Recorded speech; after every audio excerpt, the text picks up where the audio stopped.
Okay, I think we might be.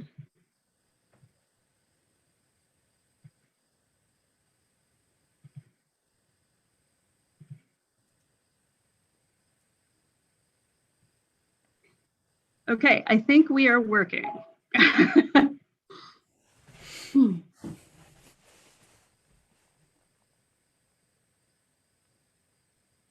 All right, Lev, are you ready to go? I am ready. I'm ready to go. I'm ready as I'm going to get. So happy. All right. Folks, thank you for being super patient with us. We're having some minor technical difficulties, which I think are unfortunately par for the course in our new technical world here. Good afternoon, everybody. My name is Sarah Fiore. I'm the reference librarian at Rogers Memorial Library. I'm also the coordinator of the summer adult reading program. I'm going to keep this really brief, I promise, and I'm again sorry for the short delay here. I did just want to take a minute to thank everybody who participated in this summer's program and to give a shout out to our friends of the library whose support means that we can keep holding programs like this. To do a little housekeeping just at the outset, we're going to have everybody muted as they come into the talk, but we very much encourage you to ask questions. Our chat feature is open and you can type your questions right in there. And at the end of Lev's talk, we'll have an opportunity to answer some of those. The theme for this summer's program, as you all know, was Imagine Your Story, and the gentleman who's joining us has imagined some truly amazing ones. Lev Grossman is a journalist, screenwriter, and novelist with a resume so long we'd be here all day if I tried to list it. He's perhaps best known for his celebrated fantasy trilogy, The Magicians, a series that was so popular, it's been adapted into a television show that ran for 5 seasons and is now enjoying a second life in graphic novel form. I'm genuinely honored to hand the metaphorical mic over now to Lev Grossman. Thank you, Sarah. Since you guys have been talking and thinking about stories, I thought that instead of doing my usual spiel about my work and how great it is, I thought I might talk a little bit more about myself personally and what was my journey to being a writer and a storyteller. I shouldn't do this. I have a book coming out next month, and I should be talking exclusively about that.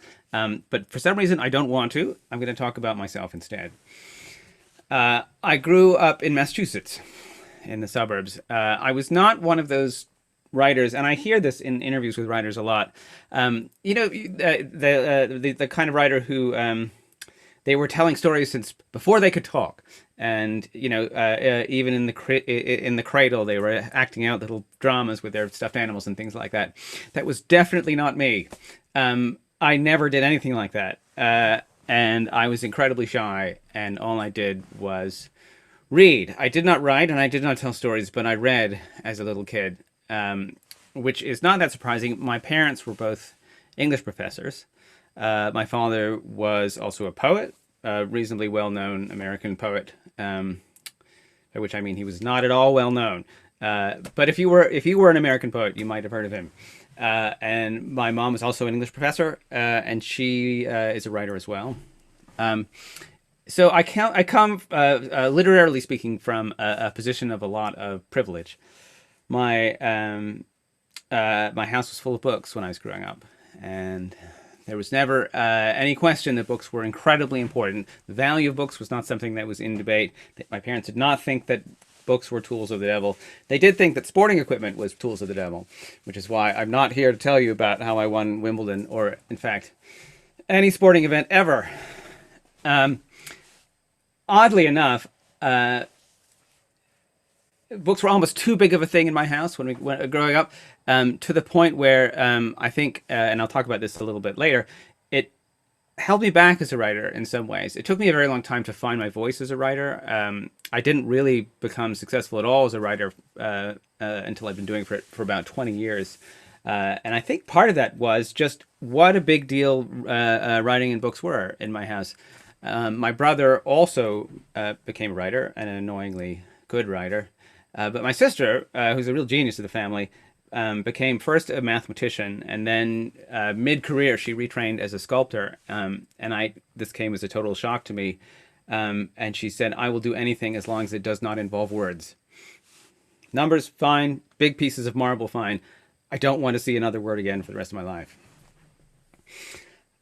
Probably the first novel that I fell in love with was The Lion, the Witch, and the Wardrobe by C.S. Lewis. I really can't explain or overstate what a formative experience reading that book was for me.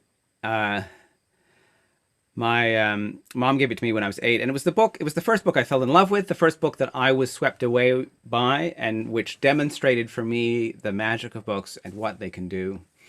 Oddly enough, I feel like The Lion, the Witch, and the Wardrobe is about stories as well. It's about that experience of being taken away to some other place where everything seems exciting and important and urgent, and then involuntarily being returned to real life at the end of it. People talk a lot about the Narnia books as a Christian allegory. I really think they're about reading and about storytelling. And that was the story that I fell in love with so much. And it really sort of got me started as a reader of fantasy, which I mostly was when I was a kid. And I read Tolkien, I read Le Guin, I read Fritz Leiber, who's not much read anymore, but who was a really formative influence on me. Piers Anthony, T.H. White, Anne McCaffrey. I was always mostly a C.S. Lewis fan, which meant that the fantasy fans were divided into the Lewis fans and the Tolkien fans, and the Tolkien fans were marginally cooler than the C.S. Lewis fans, which again meant that they were not cool at all because we were totally uncool. But even they lorded it over the Narnia fans. There was an interesting connection. I had an interesting connection to C.S. Lewis, which is that my mother, he taught at Oxford. Very strangely, I didn't know this until I was a middle-aged person, that C.S. Lewis and J.R.R. Tolkien were very close friends, and together they kind of invented the modern fantasy novel. But they did it as friends. They were both teaching at Oxford, and very oddly, my mother was an undergraduate at Oxford, and when she was her senior year. When at the end of her senior year, you had to take a big important exam that was called your viva, which was your final exams, except they did it as an oral examination. And my mom was on her way to her viva, and as one did, she stopped off for a little bit of liquid courage at the pub, the Eagle and Child, and who should be sitting down the other end of the bar was C.S. Lewis, who was doing some day drinking of his own for whatever reason. And the two struck up a conversation, and C.S. Lewis offered my mom a brandy, which was a drink that she had never had before. And the two of them proceeded to get completely wasted. And my mom claims that she remembers nothing of whatever else happened that day, although apparently she did, in fact, make it to her viva. So there's a happy ending there. Anyway, that's my mom's C.S. Lewis story. So I started with that, and I became a fantasy fan, a really obsessive fantasy reader. But when I got older, I sort of put that behind me, or I attempted to. I really tried to follow in my parents' footsteps as a literary academic. I studied literature in college, and then for several years in graduate school. I then left graduate school to become a writer, but I still had that same idea about what literature was and how it worked. Which, namely, it was a very sort of highfalutin idea of what literature was. It was about the fancy writing and the complicated, ineffable emotions, and it was not supposed to have anything really resembling a plot at all. And that was the kind of model of literature that I pursued for a long time. It was based on the modernists who wrote incredibly great novels like Ulysses. But as it turns out, I was no James Joyce or Virginia Woolf or any of those things, but I tried very hard. I spent 5 years writing my first novel, kind of in that modernist vein. It was supposed to be I wanted to be, a Zadie Smith or a Jonathan Franzen. I spent 5 years on my first novel. It actually was published. It was a complete flop and disappeared without a trace. Many years later, when I became a successful writer, they reissued it, and it flopped again a second time, because it was not. It was a book that I wrote before I had found my voice. I then spent 6 years on my next book, which was not as complete of a flop. I don't think the publisher lost money on it, but I was beginning to realize that. Something was wrong about the way I was doing it wrong. Something was wrong about the way I was doing my writing. It was taking me a very long time to write. It was I was not enjoying writing. It was really painful for me. If my sales numbers are any indication, it was also painful for the people who were reading what I wrote. Something that was in here that was telling me that I wanted to write was not getting on the page. And I sort of had to sit myself down and have a big talk with myself about it. And I'm a very stubborn person. And when I had decided to write in a certain way, and it was very difficult for me to kind of course correct. But when I was 35, and if you're scoring at home, I started writing in college. So I'd been writing for 15 years at that point with really marginal success. I had become a journalist, and I had had some success, writing news stories and book reviews and things like that. But what I really wanted to do was write novels, and I just was no good at it at all. And everything the world was telling me about it was that I should give up, and I couldn't do that. But I did have to have a kind of reckoning with myself, and for various not very interesting personal reasons. When I was 35, I sorted out a lot of things. I had my first child. I had my first therapist, which was a very almost equally important event in my life. And I kind of faced up to the fact that, for whatever reason, for me, literature was not what I thought it was, and I needed to kind of unlearn some ideas about what it was. When I sort of sat down with myself and thought about, well, what is the most important, most immersive, enthralling, moving reading experience that I ever had. And when I was truly honest with myself, the answer was The Lion, the Witch, and the Wardrobe. It was still that. And I began to come around to the idea that possibly literature was not solely about fancy language and non-existent plots, and that I needed to go back to the idea that literature is telling stories. And I realized I wanted to tell a story like that. I wanted to tell a story about somebody finding their way into a secret world that nobody else knows about, and discovering that they have powers that they never ever knew that they had. So I sat down to write a fantasy novel, and I decided to write a novel about the education of a wizard, which was an odd thing to do in the year 2000, and what year was it? 2004, since we were in absolutely peak Potter time. We're still in peak Potter time, but it was absolutely peak Potter time. And one of the reasons I did this was I had actually had this idea in 1996, and I was in grad school. I had really loved A Wizard of Earthsea when I was little, and I went back and I reread it, and my memory of it was that it was all about it. Earthsea is about this with this young wizard named Ged, who discovers he has an aptitude for magic, and so he goes to this special island called Roke, and on the island are all these teachers of magic, and he studies with them, and he learns how to do magic, and he gets all these magic powers. And my memory, I love that part so much, and my memory of it was that was most of the book. It's not most of the book. It's like it goes on for like a chapter and a half, and I was so disappointed when I read it. I thought, somebody ought to write a novel where the whole thing is at a school for magic. I cannot tell you how radical and original this idea seemed in 1996. And of course, I wrote about half a page of it, and then I just stuck it in a bin at the bottom of my hard drive and was like, no, that's crazy talk. They'll never work. And then the next year, Harry Potter was published. And I love Harry Potter. I loved it then, and I still love it in a really unironic way. And at the same time, I realized that I wanted to write a story like that, but that was different. I was 35. And I had a child, and I have to pay, quarterly estimated taxes. I realized that the challenges that I was facing in my life were very different from those that Harry Potter as a magic British schoolboy was facing. And I wondered if there was a way to write a story like that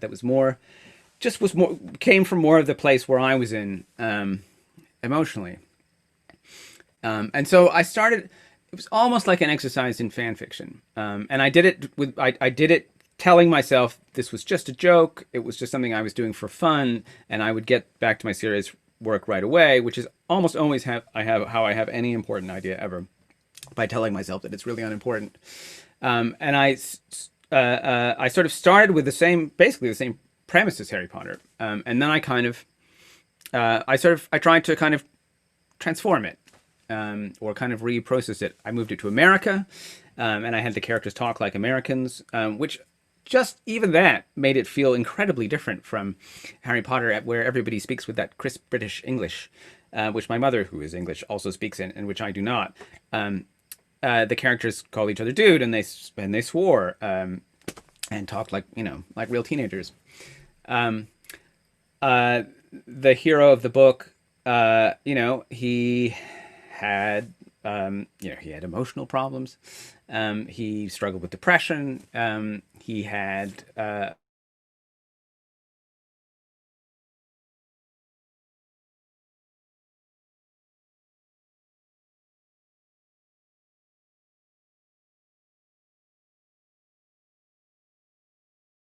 perplexing about Harry Potter, which was that he never seemed to do very much reading himself. In fact, until Tales of Beedle the Bard comes along, there doesn't seem to be any fiction at all in the Harry Potter universe. And I found that very odd. Since Harry has been locked in a cupboard for 11 years, what is he doing in there? If not rereading the Chronicles of Narnia, on a monthly basis. We'll never know the whole story. Probably he was. But I sort of thought, if there were really a school for magic, who would go there? Probably it would be people who were obsessed with fantasy literature. And something interesting would happen, which is that when they got there, probably the reality would be very different from the stories that they'd read. And so just working off of that, again, kind of thought experiment, the book became about something very different from Harry Potter. It became much more about the difference between illusion and reality, and fiction and reality, and why our lives don't feel like stories. I removed a staple element of Harry Potter and of a lot of young adult fantasy, which is the kind of avuncular advisor figure. I had never met anybody in my life like that. That guy, who always turns up, and the hero has lost his way, and he says, "Look, just don't forget, you've got this ring, which is very, very evil. But if you put it in that volcano over there, everything will be fine, and you'll save the world." No one was actually saying that to me, and I felt very lost in my life as a result. I really didn't know where the path was, and I didn't know what the right thing to do was. And even after I did it, I didn't know, and there was nobody to tell me that I'd done well or badly. So I sort of subtracted that element from the story. And I also subtracted this idea of the kind of the antagonist, the sort of incarnation of evil, who is such a familiar presence from those stories. Not just Voldemort, but Sauron and the White Witch. And these figures have obviously they cause a lot of problems, but they have a very organizing influence on the world that the protagonist lives in. And I never met anybody like that. And I felt as though, well, Harry knows what his job is when he gets up in the morning. His job is to fight evil using his magic. The characters in my book, once they learned magic, it was very much less obvious what they should do with it. And so it became a very different kind of story. Just by kind of rebalancing the equations a little bit. It became a story that was much less about fighting evil with magic and much less about this quest just to figure out what magic is for.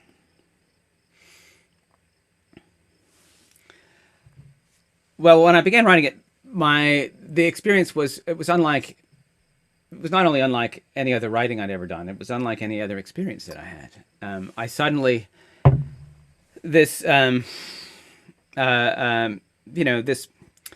I was getting access to something that I had been looking for my whole life.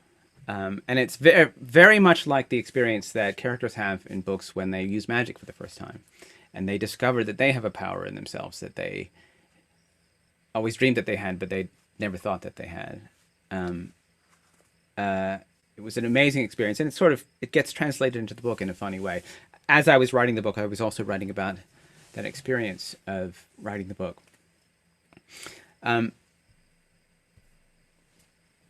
It was also exciting because it irritated my parents a great deal. They, of course, had a very different idea of what kind of literature was important and what it was for. And I suddenly realized that I was undergoing my adolescent rebellion at the age of 35 by by writing a fantasy novel. And again, it was incredibly liberating. It's not like I was going to take the car and go buy some beer, but at the same time, it was very exhilarating, probably in very much the same way. At the same time, I also felt I was connecting with something very old. Fiction really changed in sort of around about the beginning of the 18th century, and I know this because my wife is an 18th century scholar and has explained it to me. Prior to that time, the idea of literature as realism, the idea that stories, and in particular novels, should mimic what's actually happening in the real world, it was an idea, but very much of literature was about other things. It was about mythology, it was about ghosts, it was about witches, it was about going to other worlds, it was about monsters. Shakespeare, Spencer, Dante, Milton, Homer, all of these writers, they wrote in a vein that was very far from realist. They wrote in that, what we call fantasy now, but in that realm of mythology, that way where you're not using language to describe the real world, you're kind of using the language of dreams, the language that the mind uses when it talks to itself when you're asleep, that language of monsters and magic and things that can't really happen. And that was unbelievably exhilarating. And it only took me 20 years. It was the first successful thing that I ever wrote. And it took me 20 years. And I often think about that fact because I've never met a successful writer who failed for as long as I did. And usually, every once in a while, someone will ask me for advice about writing. And I don't have very much to give because it is such a personal journey. Also, I never took any writing classes, largely because I never got into any. It's a very personal journey. And mostly what I tell people is never to give up. Never to give up. Everything in my life and in the world around me was telling me to give up. And yet I couldn't do it for some reason. I had to keep looking for that voice, which for no obvious reason I was convinced was inside me. And sooner or later, I found it. And it turned out I'd been looking in all the wrong places. Sarah has told me that it's possible for you guys to ask questions using the chat interface. And I'm really hoping that you will, because although I have a great deal more to say about myself and my work, my favorite part of this is hearing what you guys are interested in, and nothing is off limits. Sarah, have we got any questions?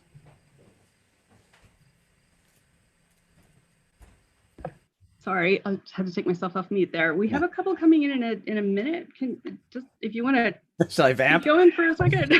Yeah, I'm doing what writers should never do. And if you are a writer, do not emulate me, which is I'm talking about my work that came out 10 years ago.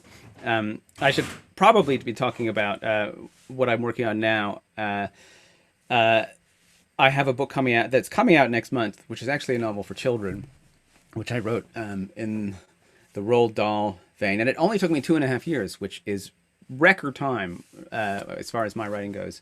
And that's probably because it is about 1/4 the length of a magician's book. And that book is an attempt to write something for the kind of reader that I was when I was 8 years old. There's something very special about the way children read. They, maybe because they don't have to pay their quarterly estimated taxes, they have an ability to lose themselves in fiction, which is unlike anything I've seen or experienced as an adult. And I have children, and I tell them stories. And it was the temptation to write for that audience, an audience that reads like that, was so great that I had to write it. And I ended up writing a story about an 11-year-old girl who acquires a sentient steam engine and then uses it to go and save the animals. I could go into greater detail about that, but that is the elevator pitch. Lev, I do actually have a question for you. It's a really good one, too. This came in from one of our viewers on YouTube. Hi, Lev. As somebody who's also a book critic, how does that affect your writing? Does it give you perspective or make you nervous about how your books will be received? It's an interesting question. It is an interesting question because I you may well imagine that I was not able to support myself during the 20 years using on my on the earnings from my fiction. For the 20 years it took me to write The Magicians because there weren't any earnings. And so I was all that time I was working most of the time at Time Magazine as their book critic, and I would review books more or less every week. And it was a good thing. It was a good thing in that it gave me, a wonderful.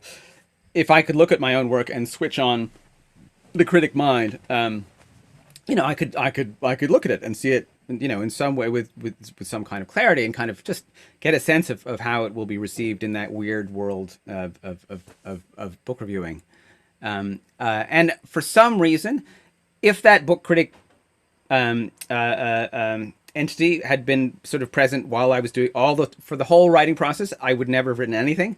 Oddly enough, he went away when I was writing my first drafts, which is good because my first drafts, like everybody's first drafts, don't let anybody ever tell you different. Everybody's first drafts are terrible, and mine were. And if he had been there, I would have been utterly paralyzed. But for some reason, I was able to kind of banish him and summon him, when necessary. The end of that story really is that the fiction writer kind of did away with the book critic because one of the I have a hard time writing fiction, and you become very focused on what you're trying to do in fiction, to the point where it's hard to read other writers on their terms, which is what I really tried to do as a book critic. I was so focused on what I was trying to write that when I read somebody else, I would say, they didn't do this, they didn't do that. Ooh, they did that. Maybe I can steal it or imitate it. I wasn't coming to it with the right mindset that a critic should really have. And as a result, I was becoming a worse and worse critic. And I sort of gave it up. I left Time, I think it was 3 years ago. And I've only written a couple of book reviews since. Ultimately, I feel like it's not as compatible as it should be, writing fiction and being a critic. Even though writing fiction tells you a lot about how novels work, and it's useful as a critic, and vice versa, it's a kind of unstable. For me, it was an unstable combination.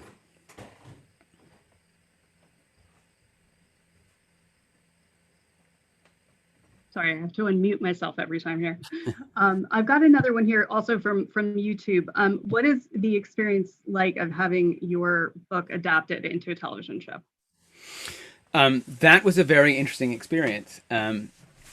Something I mentioned to Sarah when we were chatting before this talk was how unused I am to collaborating. I think of an ability to collaborate as a sign of a good and sane human being, and it's one that I thought I had until I tried to do it.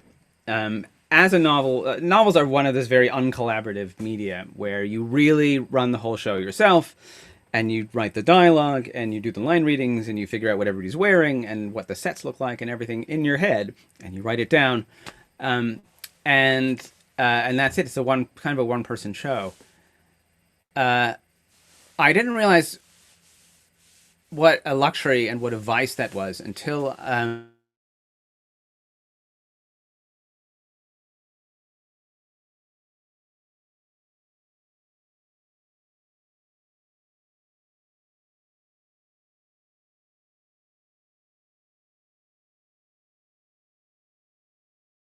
it just short circuited me. I can't say for certain that I didn't have a tantrum, or maybe several tantrums during this process. I had a hard time adjusting to it, and accepting that what I was seeing was somebody else's vision of this story that I wrote, and I was seeing something that was re-engineered for a different medium than the one it started in. It took me. It was a journey. It was a journey getting to a good place with that. Which I did. I did get to a good place with it, and I'm a huge fan of the show, and I really enjoyed writing it. But watching it. But it took me, probably a full year into the process of making it before I really became comfortable and could breathe in a regular way when I was talking about it.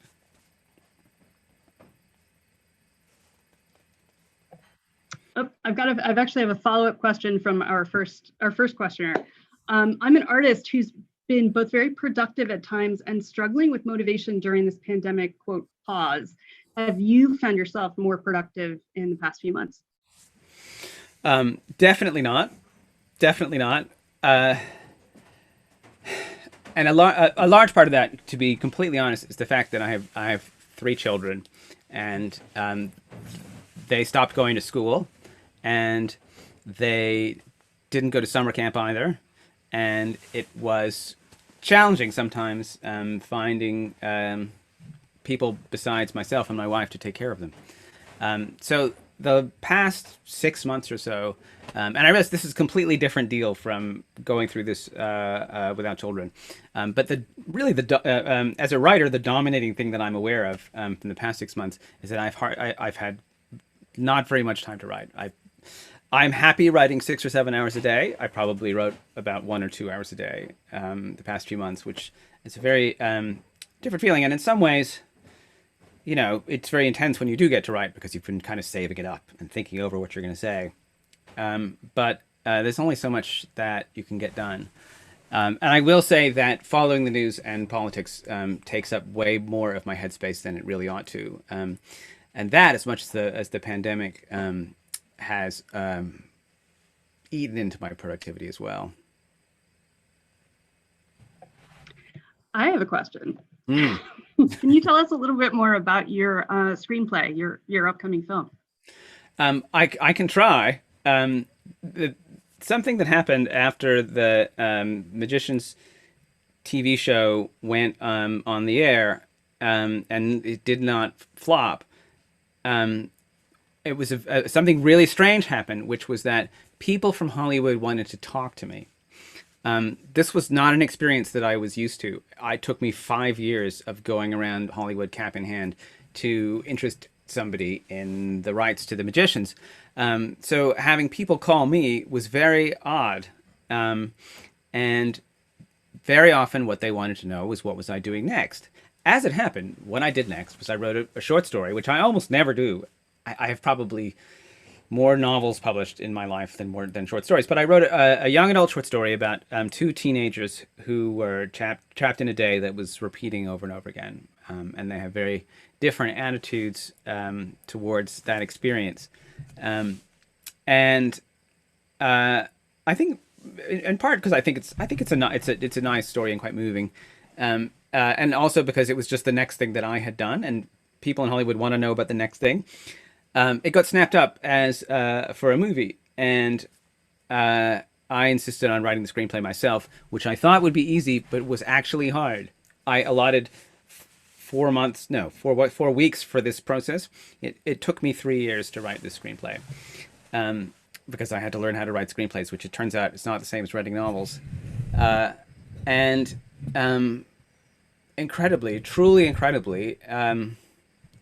the movie got made. It was shot. They shot most of it in the weeks leading up to the beginning of the pandemic. They didn't manage to shoot the final couple of scenes, and so just last week, on Thursday, with no fanfare, they finished shooting this movie, which is called The Map of Tiny Perfect Things. And as far as I know, they will now edit it together. They've already edited most of it, and it will appear on Amazon, the streaming service. All of what I'm saying seems truly so. If I sound inarticulate about it, it's because it seems so truly incredible to me. It was interesting, fascinating watching the Magicians be adapted, but to actually write lines for actors and then the actors get cast and then they stand up in front of cameras and say the words that you wrote, it was such a strange and fascinating experience. And it was harder than I thought, and I really loved it. And I probably will do it again. I don't know. I think we'll have to see how the movie does. And if it doesn't do well, nobody will want to know what I'm doing next. And if it does well, everybody will call me again. Okay, I'm sorry, we're jumping around subjects a little bit here, but we've got another question here. Did you find it harder to write a children's book or like a middle grade reader book than books for adults, or vice versa? Measuring hardness by the amount of time it took me to write it, it's probably about the same. just to talk inside baseball a tiny bit, writers tend to think of their books not in terms of pages, but in the number of words they are, because the number of pages is sort of malleable depending what the font and the spacing is. But I know, for example, that the Magician's books were all three were almost exactly 145,000 words long.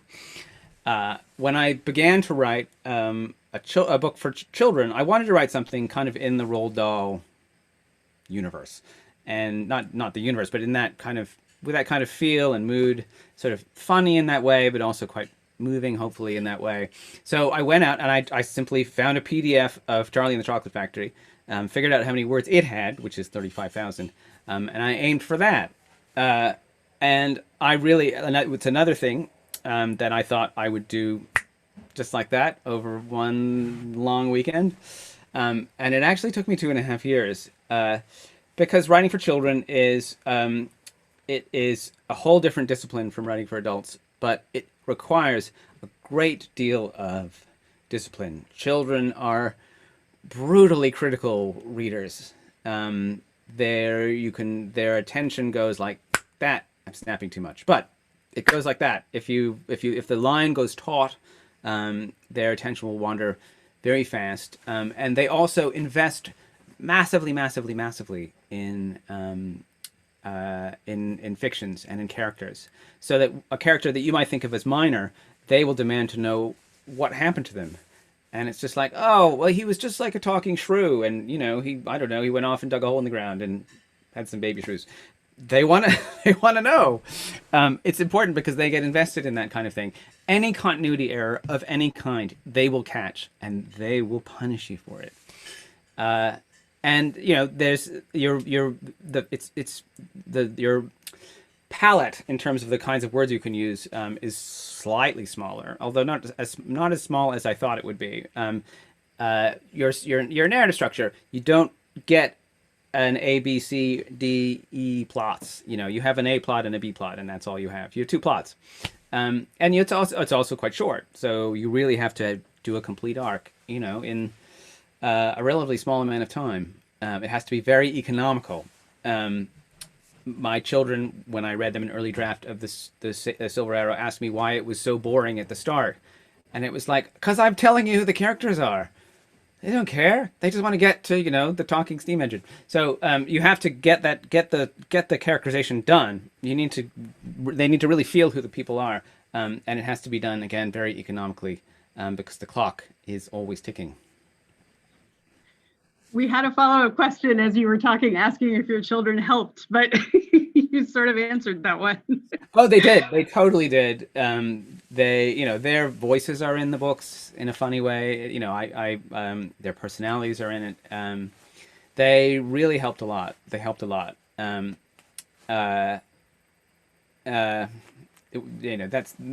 This is a book that would. It's a famous dedication where somebody dedicated their novel to their children and said, without them, this work would have been finished in half the time. And this is sort of the opposite of it. It never would have happened without my children. They helped a lot, and it was their help was sometimes quite painful and wounding. But children are not tactful, and that's another one of the great things about them. All right, I'm just holding to see if there's any more questions coming in. Bear with me 1 second. There are. We're kind of coming up on our time here, but hold up. I'm just waiting to see if something's coming in here.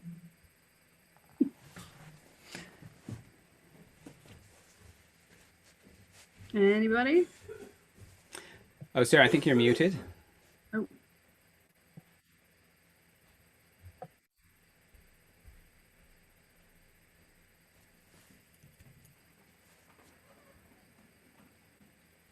Oh, okay.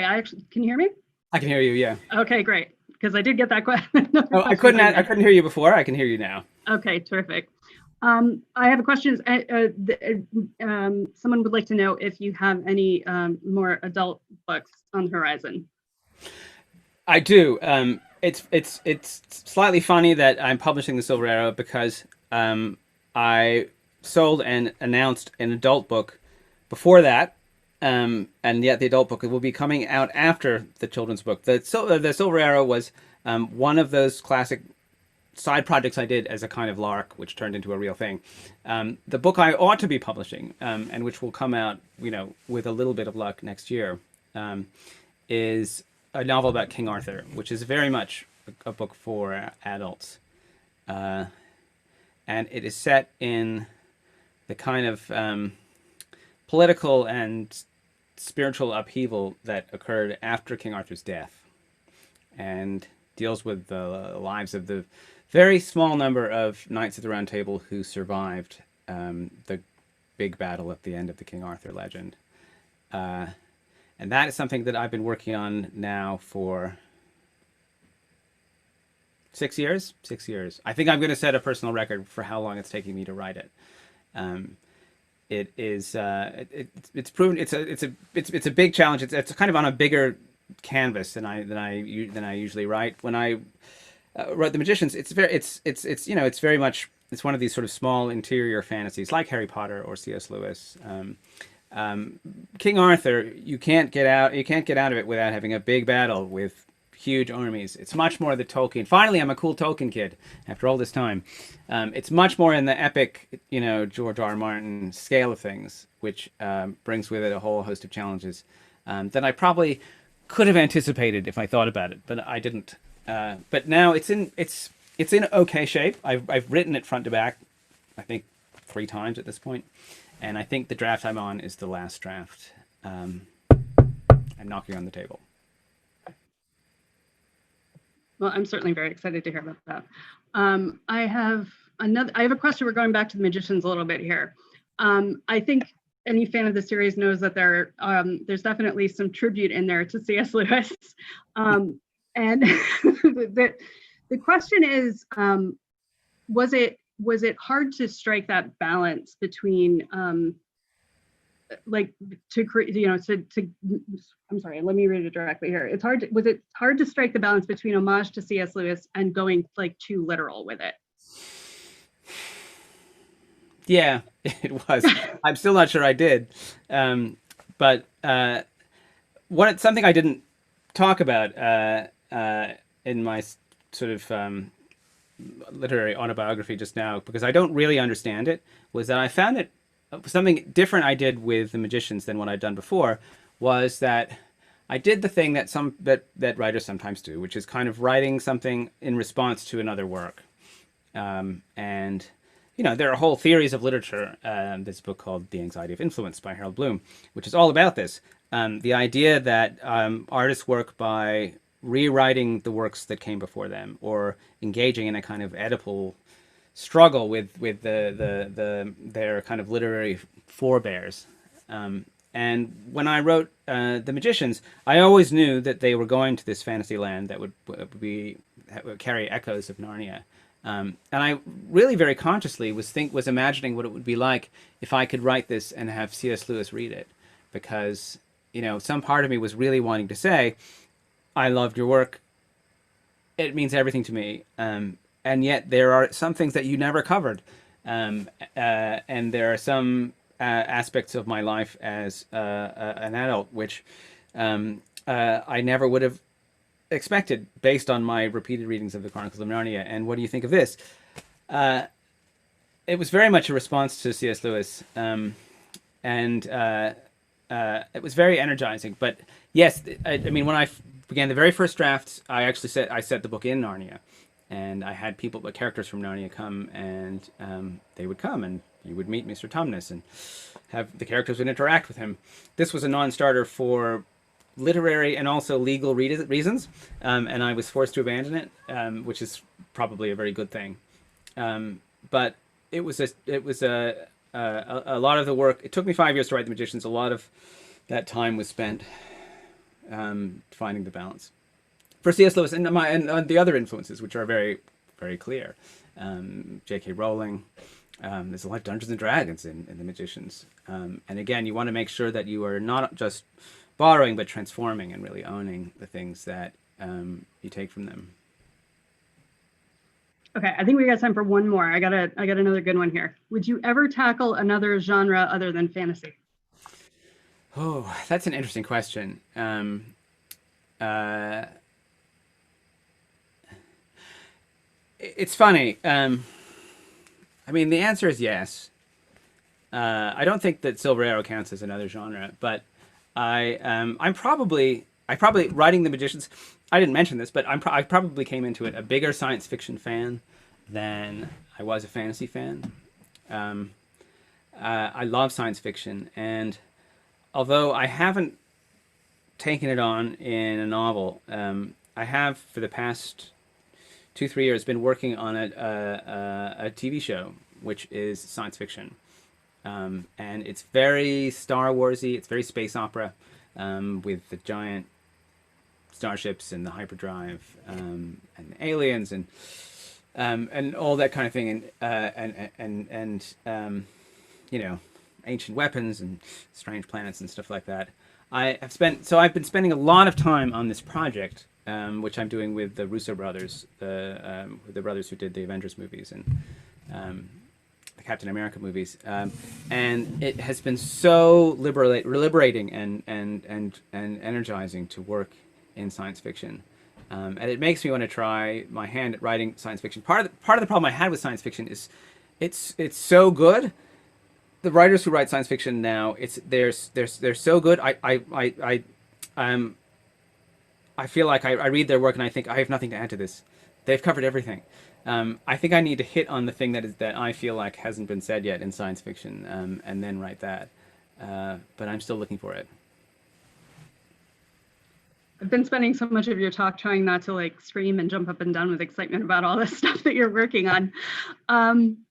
We're pretty much at time right now, but any final thoughts for us before we end things? Let's see. Final thoughts. I should have come up with a final thought. I guess all I would say is if anybody out there is somebody who is trying to write, or wants to be a writer, or even wants to do anything, creative with their life. Uh, I want to say to them what I wish somebody had said to me, which is that you have so much time in which to do this. I sort of felt like if I didn't have a six-figure novel contract by the time I was 24, then I was a failure. And spoiler alert, I really didn't have that at all. It took me so long to find my voice as a writer. And it's funny, I know other people who started out with me who wanted to be writers who didn't end up being published. And it was mostly because they quit. They were smarter than me, and they were better writers than me. They had all this raw talent. But in the end, they found other things that were exciting to them. And I couldn't do that, even though I had a day job. I only quit my day job 3 years ago. I worked full time when I wrote all of the Magicians books. I had books flop. I had books rejected 20 times, and I couldn't give up. And so when people come to me and say they're working and maybe they're frustrated, I don't know. Everybody has their own path to becoming a writer and becoming an artist. But I truly believe that if you refuse to quit, if you can't quit, then you'll get there. That's definitely a terrific final thought. Lev, thank you so much for joining us.